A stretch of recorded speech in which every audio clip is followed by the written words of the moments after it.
بسم اللہ الرحمن الرحیم. عزیز طلباء السلام علیکم. میں محمد عمران عامر ظاہر اسکول سسٹم کے ساتھ اردو جماعت نام کے لیکچر نمبر 15 کے حصہ 2 کے بعد جیسے کہ ہم لیکچر نمبر 15 کے حصہ 2 میں ہم نے کہانی نویسی کے والے سے پڑھا تھا اور پہلی کہانی جو ہے وہ ہم نے اس میں پڑھی تھی. اب اس میں ہم نے 2 کہانیاں جو ہے وہ گیدڑ کی مکاری اور جس کا کام اسی کو ساجھے یہ کمپلیٹ کریں گے. تو اس کے لیے آپ کے پاس اپنی بک کا پیج نمبر 99 گیدڑ کی مکاری جو ہے دوسری کہانی اور تیسری کہانی جو ہے یہ جس کا کام اسی کو ساجھے یہ پیج آپ کے پاس کھلا ہونا چاہیے. تو اس کی میں ریڈنگ کر رہا ہوں. جو کوئی مشکل الفاظ ہوں گے وہ میں اس کی وضاحت کر دوں گا ساتھ ساتھ. کسی جنگل میں پہلے ہے گیدڑ کی مکاری. کسی جنگل میں ایک بڑے ریڑھ ڈول کا ہاتھی رہتا تھا, بڑا بھاری بھرکم. بڑے ریڑھ ڈول کا بھاری بھرکم موٹا تازہ.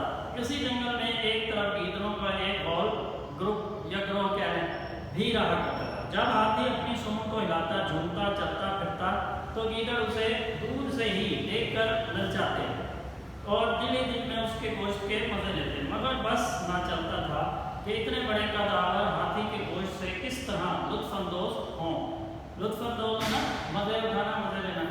ایک مدت کی للچاہٹ کے بعد تمام گیدڑ ایک رات جمع ہوئے اور ہاتھی کو مارنے کی فکر کرنے لگے. آخر ایک بوڑھے گیدڑ نے ہاتھ لگائے. آواز اٹھانا, آواز لگانا کہ تم مردہ ہاتھی کا گوشت کھانے کی سوچ رہے ہو, میں تمہیں زندہ ہاتھی کا گوشت کھلاؤں گا. سارے گیدڑ خوش ہو گئے اور اسی کو اپنا لیڈر بنا لیا. رات کا وقت تھا, ہاتھی جنگل میں ٹہل رہا تھا. وہی گیدڑ اس کے قریب آیا اور بڑے ادب سے سلام کر کے بولا, حضور ہم سب گیدڑوں نے فیصلہ کیا کہ آپ کو اپنا بادشاہ بنا لیں اور آپ کی خدمت میں آپ کی حکومت میں امن و چین کی زندگی بسر کریں. آپ کی حکومت میں امن اور چین کی زندگی بسر کریں. ہاتھی نے گیدڑ کی بات سنی اور خوش ہو کر بولا, ہاں ہاں مجھے منظور ہے, چلو سب گیدڑوں کی منظوری لے لیں. غرض ہاتھی گیدڑ کے ساتھ چل پڑا. گیدڑ اسے ایک ایسی جگہ لے گیا جہاں دلدل تھی. گیدڑ ہلکا پھلکا جانور چھلانگیں لگاتا ہوا دلدل پر چلنے لگا. ہاتھی بادشاہی کے نشے میں دلدل میں اترا اور دھنسنے لگا. آگے گھٹنوں تک دلدل میں دھنس گیا. اب نہ آگے کا چلنے کا یاد تھا, نہ پیچھے ہٹنے کی طاقت. نہ وہ اب آگے جا سکتا تھا نہ پیچھے, کیونکہ دلدل میں وہ پھنس چکا تھا. ہاتھی گیدڑ سے چنگار کر بولا, اب کیا کروں؟ گیدڑ نے کہا, آپ بھاری بھرکم ہے, میں اکیلا تو آپ کو نہیں نکال سکتا. حکم ہو تو اپنی قوم کو بلا لوں. ہاتھی مرتا کیا نہ کرتا, کہنے لگا ہاں جلدی بلاؤ. گیدڑ نے آواز لگائی اور سینکڑوں گیدڑ آن جمع ہوئے. فوراً جمع ہو گئے اور لگے ہاتھی کا گوشت کاٹنے اور مزے لے کر کھانے. ہاتھی نے بتھیری بہت سو ہلائی چنگاڑا, مگر گیدڑوں نے وہاں نہیں کھڑے ہاتھی کا گوشت چیک کر لیا.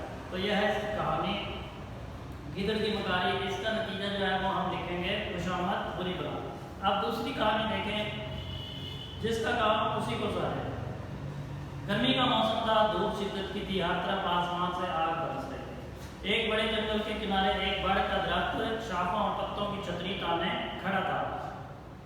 اس کی گھنی چھاؤں میں ایک بڑھئی لکڑی کے بڑے نٹ جو ہے وہ چیرنے میں مصروف تھا. بڑے لکڑی کے جو ٹکڑے تھے جیسے درختوں کے تنے ہوتے ہیں وہ اسے کاٹنے میں چیرنے میں مصروف تھا. وہ اپنے کام میں اس قدر مصروف تھا کہ اس نے کبھی بڑ کی چھاؤں کے سوا کسی طرف خیال ہی نہیں کیا تھا.